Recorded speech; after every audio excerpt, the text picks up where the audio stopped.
So the Super Mario Galaxy movie came out today, and there's been a lot of discourse surrounding the movie on whether or not it's good or if it's bad, and I wanted to give my 2 cents on it. But before I do, I just want to state that this video will be broken up into 2 parts, one of which will just be my non-spoiler general opinions on the movie, and then the second part, which will be time-stamped, will be me spoiling it. So if you don't want to be spoiled, then make sure you stop watching by then.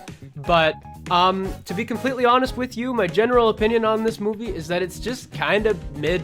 To be completely honest with you, this movie genuinely relied on references once again, and that's not a bad thing, but honestly, the first movie could get away with it a lot better because it was the first time Mario was on the big screen in an animated way. We don't talk about the live action movie, but this was the first movie that Mario was on, and it was, in that sense, it was a really good time. But the Mario Galaxy movie fails to do much else. To be completely honest with you, the premise is extremely boring. There were a few turns, which we'll talk about later in the spoiled section, but to be completely honest with you, there really wasn't anything super groundbreaking, and yeah, it was just kind of unfortunate. I was hoping that, especially with Fox McCloud being added in there and being announced before the movie was actually came out, I was hoping that there would be a little bit more. But to be completely honest with you, there really wasn't much substance here, and if I had to give a rating on this movie, it'd probably be it's just a 5 out of 10, really. Like, it wasn't really like a Minecraft movie type beat where it was like so bad that it was good, but it wasn't like it was good, but it wasn't great. Like, it's nothing absolutely groundbreaking, which again, it's unfortunate because I kind of worry about what the other Nintendo movies are gonna look like once, because obviously they're trying to make an NCU, a Nintendo Cinematic Universe, and to be completely honest with you, it just feels like they're turning Mario into a movie rather than turning Mario into a movie franchise that is of quality. It's just more of like, it's basically a nod to the fans, which, again, not a terrible thing, but I found myself kind of just being like, oh, there's another reference, rather than, you know, the first time where it was like really cool. But yeah, the second time around, it really didn't have the same oomph that it did the first time. And if you're expecting like a groundbreaking story or something that's just gonna really get you on your feet clapping at the end of it, it was just not there, and not like it should have been expected. But I don't feel like they did much, really. I honestly, I'm being completely honest with you, I don't think that this movie was as good as it could have been, especially given that it was under the Galaxy name. They were hyping this Mario Galaxy movie up so much to the point where they were just, it was all a part of the branding. Like, they added they added Galaxy 1 and 2 to the Switch and the Switch 2, and they sold the storybook, they made amiibos, they did all of this stuff.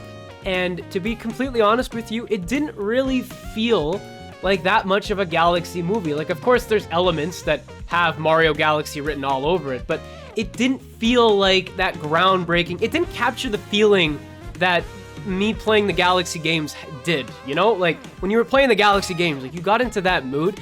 Watching this movie really didn't give me that sense of nostalgia. Obviously, they had different, like, music in regards to the Mario Galaxy games and all of that. Like, there were moments, but it wasn't as profound as I was hoping it would be. And that's really it, to be completely honest with you. The movie wasn't really too much else out of that. But yeah, if you don't want to get spoiled, then make sure you click off the video now, because I'm going to be spoiling in 5, 4, 3, 2, and 1. So it turns out Peach and Rosalina are related. I was so caught off guard by that, and it was really crazy. I was watching the movie with a friend, and we both freaking turned to each other and we're like, what the frick just happened? Now, I don't know if it's canon across the games, but in the movie franchise, Peach and Rosalina are related. They're sisters, which is extremely crazy, because once you read back the Galaxy book in Galaxy 1, you can definitely see that this is genuinely, I mean, it's a great storyline. I think that it was a really neat way to hook the viewer and give Mario some sort of substance, because Mario games and the movies don't really have much story. It's basically just freaking rescuing a princess, which that was basically what the Galaxy movie was. You were trying to rescue Rosalina. Now, there was more to it than that, but like, the main premise was Bowser Jr. was just trying to freaking get his dad back, and prove to his dad that he was like this freaking great villain and whatnot. And it's a very basic premise. To be completely honest with you, there really wasn't anything that wowed me about it. But the biggest thing in the movie was absolutely hearing that Peach and Rosalina are sisters, which again, that's crazy. I wonder what they're gonna do with the next iteration. Now there was a really cool nod. They with the Mario Sunshine paintbrush, they drew Mr. Game & Watch, which was a very cool moment. Did not expect that at all. They did not previously announce that. I don't know why they announced Fox McCloud for the movie. That would have been the coolest surprise ever if they hadn't fricked it up and just announced it before. I don't really understand. Fox wasn't crazy. He wasn't like integral to the story. I feel like they could have done something else that replaces him. But honestly, it was a really cool moment seeing Fox and Mr. Game & Watch become like somewhat canon in the Mario movie universe. I think that was a really cool nod. There was no mention or hint towards a Smash Brothers movie. Rather, the two end credit scenes. The first one was more just kind of wrapping up the story with that frickin' blue Luma from the first movie. It wasn't anything super wild. And then the second post-credit scene teased Daisy for the inevitable third movie, which we have no idea what it's even going to be about, as there was a bunch of references to Mario Odyssey. Obviously, Mario Sunshine got a big one with Bowser Jr. having the paintbrush and whatnot. There was references to 3D World, if you want to look that deep. Like, there was a lot of stuff, and I don't really know what they're gonna do moving forward in terms of the story, because at the conclusion of the movie, it was frickin' Bowser and Bowser Jr. being in jail, and that was weird. I don't really understand how they're gonna make a whole premise. There was a big dragon at the end, but I mean, it ate Bowser Jr. I don't know what the frick. It was weird. It was all over the place. This movie didn't really have. It wasn't really cohesive in that sense. It really didn't wow me, but it wasn't like piss poor, you know? If you compare it to something like the Sonic movie, I can definitely see how, you can definitely see now that the Mario movie has two, you can kind of see where these two movie franchises kind of disconnect, which is where the Mario movie is more about making these like references and just bringing Mario to the big screen and making as many references as humanly possible, while Sonic actually tries to be a movie franchise.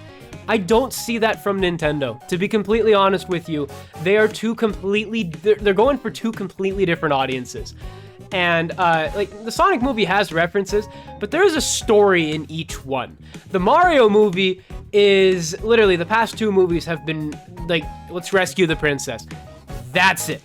That is literally it. And the subplot, again, being Peach and Rosalina being sisters, as crazy as it was, I think the majority of the shock was about, the fact that I know the lore in the games.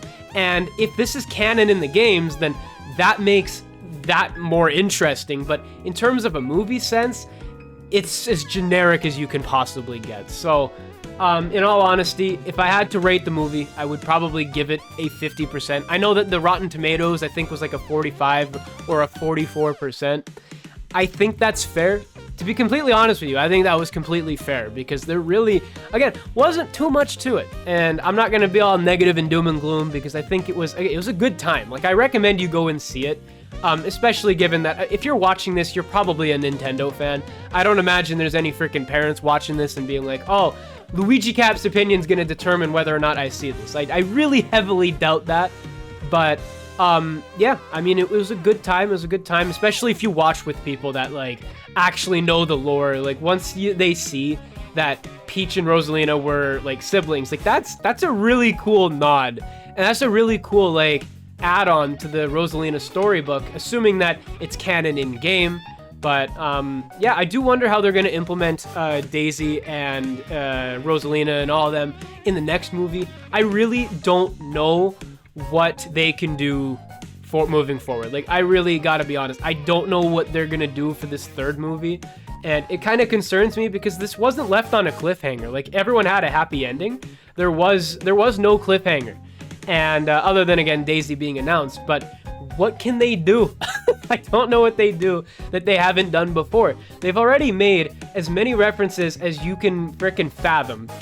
If the second time was, you know, the last time, then I don't know what they're gonna do for the third movie, because again, there really isn't much of a big underlying story, because again, they've really tackled everything that you could possibly tackle.